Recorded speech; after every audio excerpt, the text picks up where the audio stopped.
What's up, everybody? Couch Mills here, and during all my coaching sessions, I've been coaching non-stop recently, I've come across big mistakes that seem to be repeated in every single VOD I do. And after we point these mistakes out, break them down, and eliminate them from every single person that I've been coaching's gameplay, we've seen dramatic improvement. Players going all the way from bronze to gold, players breaking past their peak. So we're gonna break them down right now. The 10 biggest mistakes that are preventing you from climbing, and this will be the best video if you want to improve incredibly quickly. Now, my Patreon link will be in the description down below if you want some private coaching, but for now, let's jump right in. Now, the first mistake that players are consistently making, and this is true from players in bronze and true from players all the way up and even in Grandmaster, and it's a lack of discipline. Now, we're not talking about the Sigma grind set or anything like that. I'm talking about disciplined actions in your gameplay. Whether you're trying to heal, damage, or utilize your abilities, don't use or do things reactionarily or in a lazy way. Let me give you an example. If you're trying to heal your team as Ana, I want you to actually be deliberate. Make sure that your shots are 100% connecting. Now, yeah, that might take more effort. You might have to specifically quickscope. You might have to be very selective and focused on how you're using your heal and how you're hitting your shots. But it's worth the effort because you're going to connect with it 100% of the time. I'm not telling you to heal bot here. I'm saying that if you're going to do something, do it right. Because I've VOD reviewed probably like 6 artists at this point, all the way throughout from bronze to the diamond rank that have all like just lazily thrown out all of their healing and whiffed it. And this is not just true for characters like Ana. If you're gonna do damage or throw out an ability, don't do things in a panic. Don't do things based on pure reaction. Do things that will connect 100% and take the effort to do things right. It's about building up the appropriate habits that set you up for success, because it's super easy to play a character fast and loose. Now, keep this tip in mind because it's going to directly connect to another tip that's going to change the way that you play Overwatch. But before that, let's talk about the second big mistake that you're making that is preventing you from climbing, and it's using resources in the pre-fight. Now, this is really common for just about any freaking character. When a fight is about to break out, or it's gonna break out soon, whether the objective is approaching near, both teams are regrouped and ready to fight, oftentimes a player will push too far ahead, go on an aggressive play by themselves before the fight starts, and they will either be forced or they just want to use a resource. And then they will not have that resource for when the fight starts. You can see this with Lucio speeding his team in only to get them to the fight, and then he doesn't have amp up when the fight is actually happening. Or Genji being really aggressive before his team is there, having to use his deflect, and then later on when he goes for a play, he doesn't have it after the fight starts and gets killed because he doesn't have deflect to save him. Or how about a diva that starts to poke before her team is even there, uses up all of her DM, and then when the fight starts, doesn't have DM to save her team from a Roadhog hook. This is just one of many examples that can happen on any role, where you're utilizing your resources before the fight is actually starting, and then you do not have them when you need them. Now, it's okay to preemptively poke the enemy. It's okay to preemptively damage. It's okay to preemptively pressure. But if you're utilizing abilities that don't actually bait out opponents' abilities immediately and get some value on the table, then you're just wasting them. And then when the fight starts, you're not going to have them and you're going to be at a huge disadvantage. So this is a really important tip that you have to take to heart. Next up, we got to talk about forcing lost fights. This is a big mistake that tank players make most of all, but I've seen DPS go on a limb here and just go for all or nothing when the fight wasn't lost. And let me give you an example. You lose a player on the point and you're trying to hold on defense, so now you're down 4-5. What a tank should do is a tank should back up, kite back, and give space, allowing the enemy team to either take ticks or backing up to the point where if the enemy wants to push y'all further, they have to be over aggressive to the point where there's a mistake that could be made. Now you're waiting, kiting, buying time, waiting for a team to regroup before you fight again, because the idea here is that it's better to delay and lose some amount of percentage and stall away the fight or hold off the fight in a temporary stasis area so that you don't force the fight and just lose it because you're at a huge disadvantage. And that's often what happens when a fight is lost. You'll see tank players oftentimes go all in. They go balls to the wall. They push forward. They try to force the fight right then and there when they're at a disadvantage and the fight's lost. But you didn't have to force that fight. And it's not just the tank's fault here. Oftentimes when a fight is being lost, you'll see support players go balls to the walls with their ability. They try to really throw out an aggressive type of utility to potentially turn a fight. And I do imagine that there are some situations where that's fine. But you have to understand, unless you have a set play set up with your team, when you're at a disadvantage, this is the time that you want to be as passive as possible with your ability use. Think about this situation. One person's picked, and the enemy team, the enemy tank, the enemy hog, they push in super aggressively trying to get snowballs. But your Orisa still has Skewer.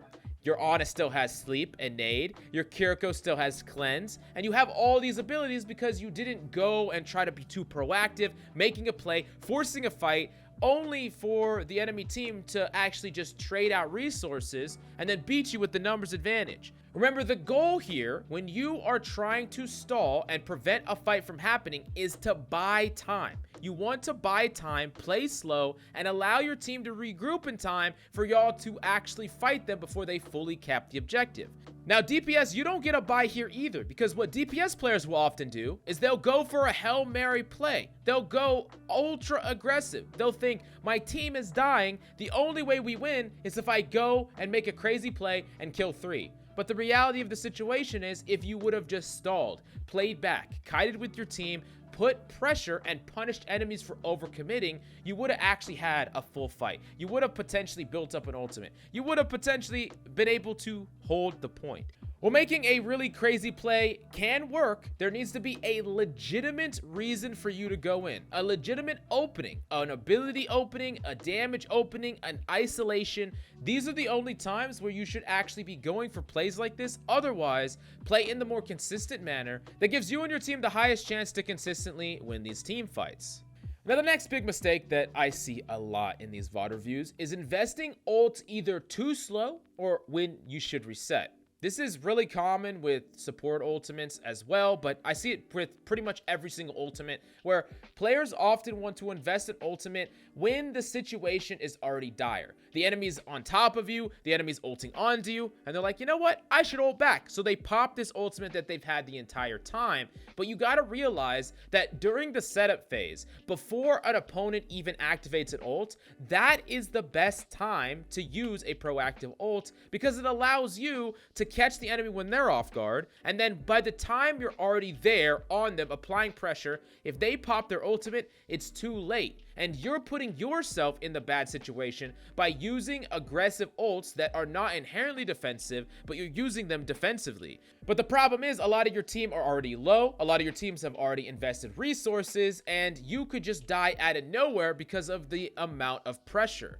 And it's also inherently more difficult to use a proactive ultimate when the enemy team is pushing in all around you, as opposed to when they're grouping up together. Have you ever played a game where it felt like you and your team never really got to get your ultimates off? The enemy kept on snowballing over and over again because they kept on using ultimates before y'all ever had a chance, and then your team either uses your ultimates and wastes them, or they just swap off because things aren't working. This is often because of the snowball of ultimates, because enemies are proactively using them, never giving you and your team a chance to build them, use them, and they are deciding the engagements on their terms, giving them a huge advantage, and you should do this as well. Now, the other side to this, though, is understanding when it's better to just lose a fight and not pop an ultimate. There are some ultimates that are actually worth using in the mid-fight, especially if you're not at such a huge disadvantage that it's unwinnable, and the enemy might have invested ultimates, but you've backed up, you kited back, there's a window, an opportunity, and your team isn't dead. It could be worth it to invest in an ultimate, sure.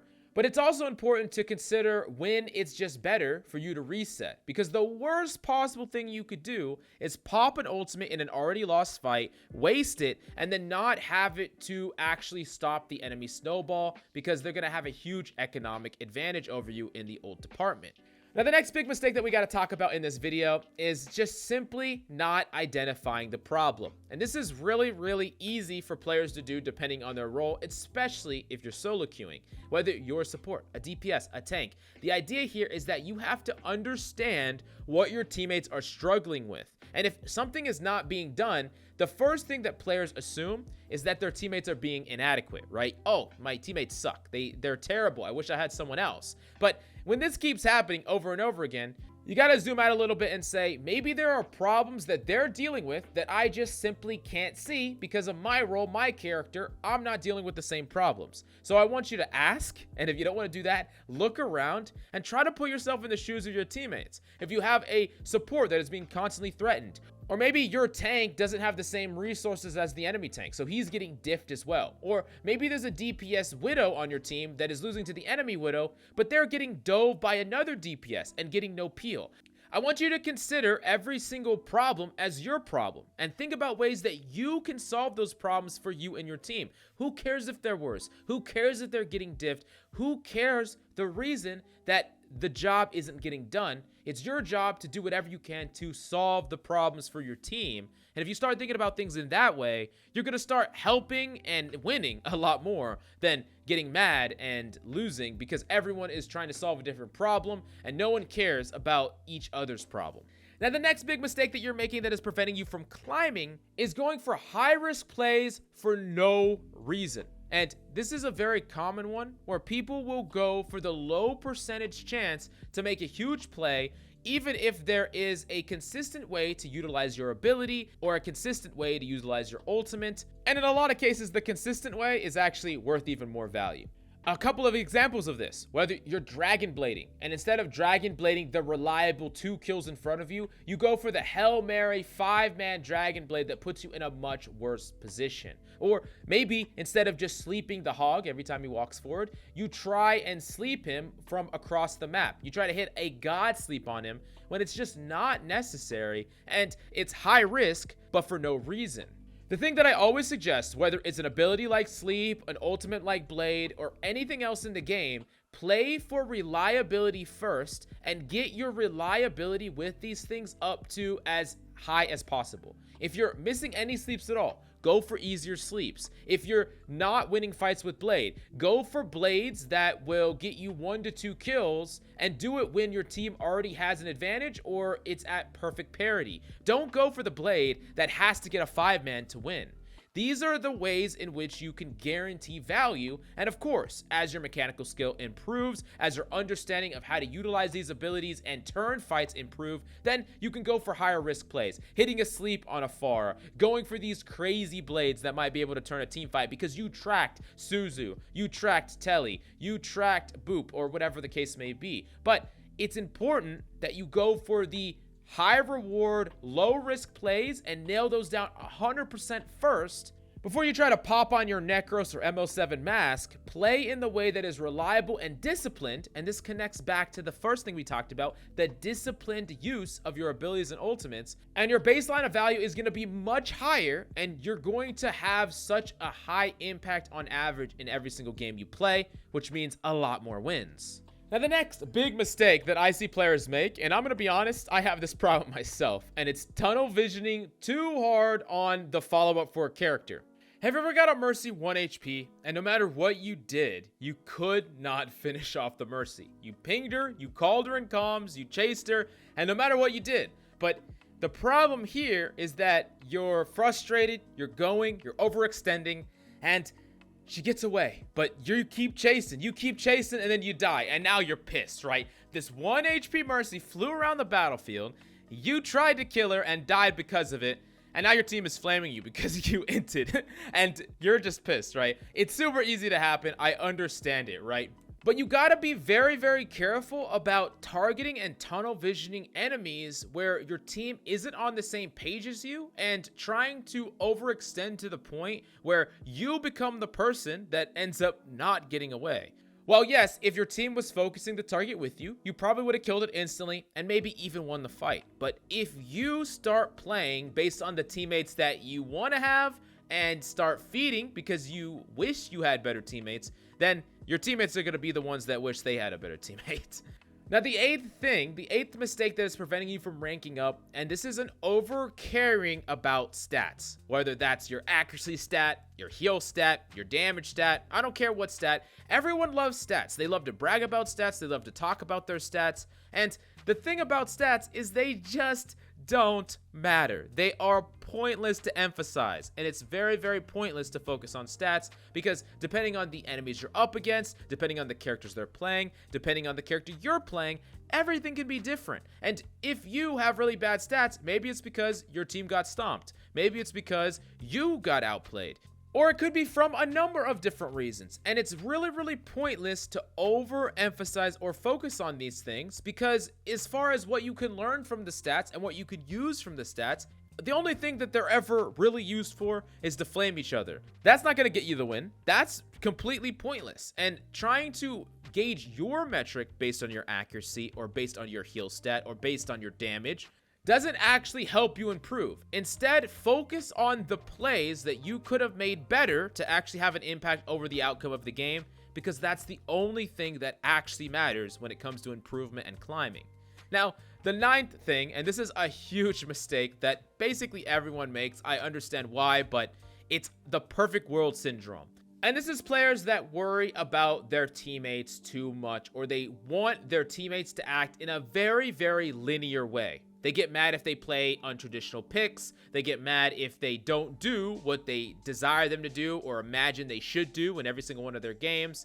And ultimately, this is the mentality that's going to set you up to fail the worst. Because I understand that there are things that everyone could do better. And you got to realize that if one player could put their mind or clone themselves into 5 different people, play every role, and be on the exact same page, they would be freaking gods. It doesn't even matter their individual skill. They would be absolute gods, but that's just not the reality of ranked. You don't get to control your teammates, and trying to is only going to make you incredibly frustrated each and every game. Now, understand that not every single game is winnable. But if you play better, if you improve, if you become a much better player, you can still win in spite of all the bad decisions your teammates are making. And you have to believe and understand that your impact, what you do right and wrong, will ultimately aid in you climbing up the ranks. And you're going to leave those bad teammates behind and find a whole set of new ones in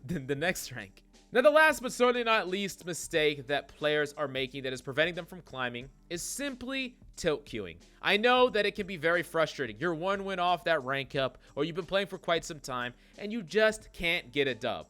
But if you're tired, frustrated, I want you to play 2 games, and if you ever lose 2 in a row when you're past that mental point, not when you're fresh and feeling good, but when you're past that mental point where you're tired, fatigued, upset about a previous game, and then you lose 2 in a row, just take a break, call it a day, and just play again tomorrow, because you will often be so tilted, so mad, that you're making mistakes, getting frustrated, getting overblown in a way that you never would normally.